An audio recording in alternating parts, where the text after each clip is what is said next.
tecnicamente, o jargão utilizado é o Regime Internacional de Mudança do Clima. É até engraçado esse nome regime, né, para a maior parte das pessoas, que lembra a questão de dieta. Nesse aspecto, é mais ou menos a mesma coisa. É uma dieta, entre aspas, para países. Tá? Ou seja, é trabalhar o processo de educar o comportamento dos países através de acordos de cooperação. E, efetivamente, a organização que foi criada para subsidiar a tomada de decisão científica dos governos ocorre em 88, quando o Programa das Nações Unidas para o Meio Ambiente e a Organização Meteorológica Mundial se unem para construir um painel, é o chamado IPCC. Então, no jargão aí da área de mudança do clima, fala, o IPCC apontou para tal situação é esse órgão aí, que é composto mais ou menos por 2.500 cientistas das mais diversas áreas de atuação, da área de conhecimento dos países, que tem a função de trabalhar, eles trabalham voluntariamente, tá, para acessar todo o material específico de conhecimento da área de mudança do clima para subsidiar a tomada de decisão dos governos. Tá? Então, de tempos em tempos, eles se reúnem para a produção de relatórios de avaliação para responder às dúvidas sobre mudança do clima e como é que a gente está lidando com isso. O primeiro relatório de avaliação saiu em 1990 e isso foi apresentado para as Nações Unidas. Novamente gerou um grande debate. Tá?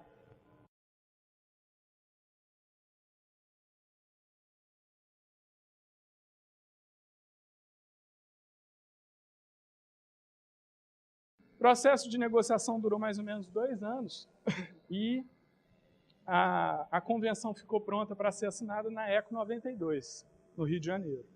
Foi um dos resultados da ECO 92. Tá? E, então, essa avaliação, né, chegou a um nível mais alto, vamos dizer, político, né, foi a reunião que, desde então, reuniu o maior número de chefes de estados, de governo, e eles assinaram, todos os países, né, às vezes tem muita confusão, o pessoal fala, os Estados Unidos não participa disso. Não, os Estados Unidos assinou e ratificou essa convenção.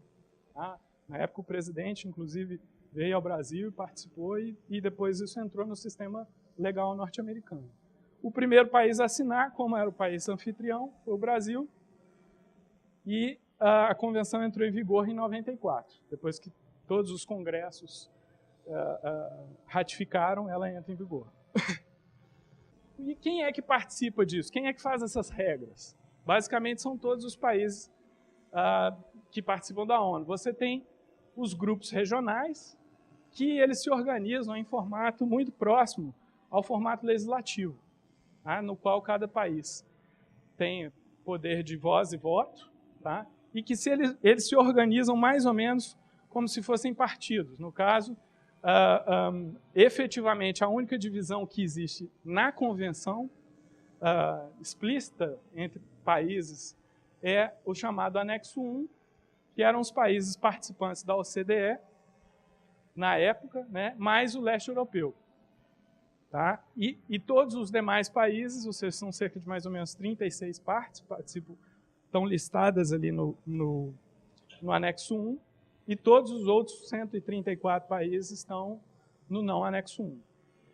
E quais são esses partidos, vamos dizer assim? Né? Você tem a União Europeia, que tem 27 países, você tem o chamado Grupo Umbrella, que é o Grupo Guarda-Chuva, que é basicamente todos os outros países desenvolvidos que não estão na Europa, né? Então, você tem desde Rússia e Ucrânia até os Estados Unidos. Tem um grupo interno, que é o JUSCAN, que é um grupo que são os países desenvolvidos que se organizam dentro desse grupo. Tem o chamado Grupo Integridade Ambiental, que são os países que não estão nem lá nem cá, né? Então, assim, é o México que já está na OCDE, a Coreia, né? Liechtenstein, Mônaco, Suíça, né? Não são a Europa, mas também já tem um nível de desenvolvimento grande. E você tem o chamado G77, que é o grupo que incorpora todos os países do não Anexo 1.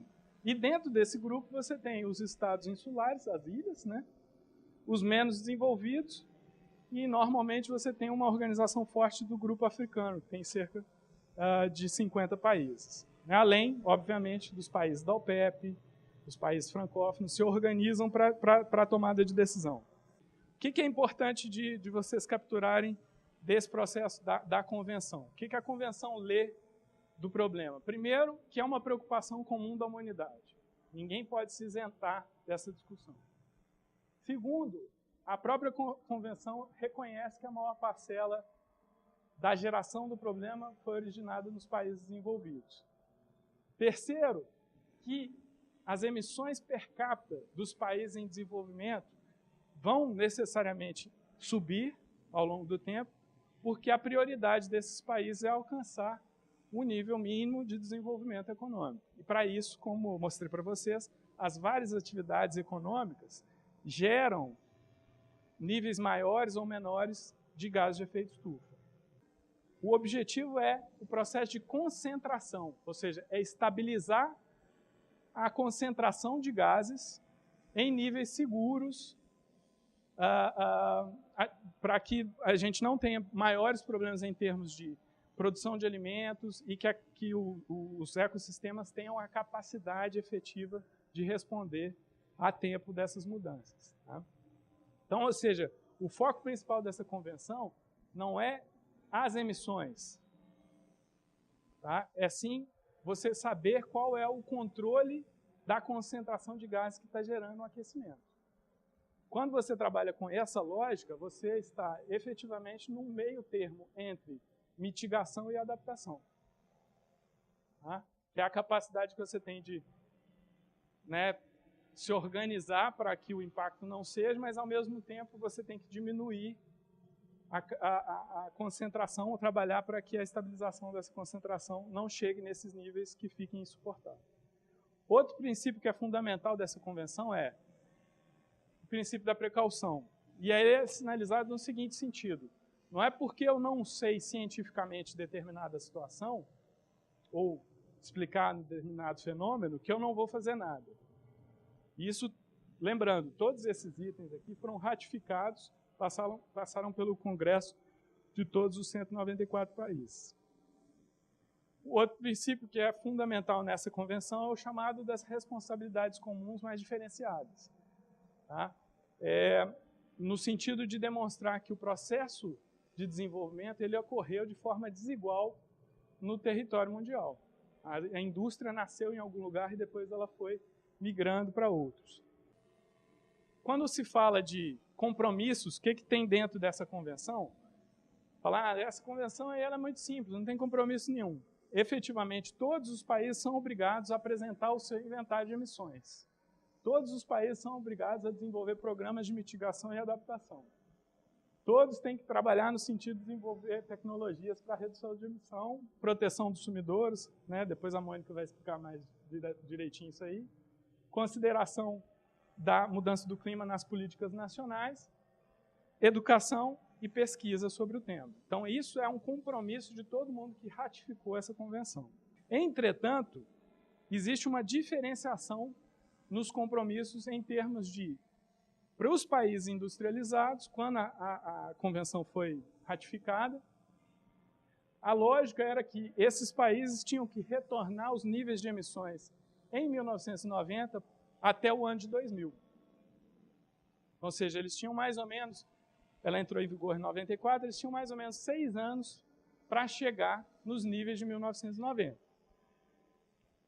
Aí começou a ter as reuniões das partes, ou seja, a ideia era, olha, está passando o tempo, chegamos em 95 e nós não estamos vendo os países reduzindo as emissões. Então, definiu-se a criação de um mandato de Berlim, para falar, vamos botar meta nisso aí, vamos colocar numericamente para a gente medir através dos inventários. Nesse processo, o Brasil teve uma posição muito interessante que ajudou a chegar à construção de um acordo, que foi o processo de atribuir a responsabilidade histórica. Tá? E se avaliou-se e mostrou em plenária que existia uma correlação muito grande entre o aquecimento global e a responsabilidade histórica dos países. Como é que você divide a conta? Essa proposta brasileira é trabalhada no seguinte sentido. Você tem, para chegar no impacto das emissões, como eu expliquei para vocês, é diferente de poluição. Você emite, a concentração aumenta, o impacto ocorre depois. Ou seja, esse aquecimento que a gente está vendo hoje não é fruto das emissões de ontem, é fruto de 250 anos de processo de emissão de gás de efeito estufa. Isso foi apresentado, gerou um grande debate, e a lógica, principalmente de lidar com o processo do quanto que a gente tem que trabalhar para reduzir a emissão, sempre é avaliada pelo IPCC.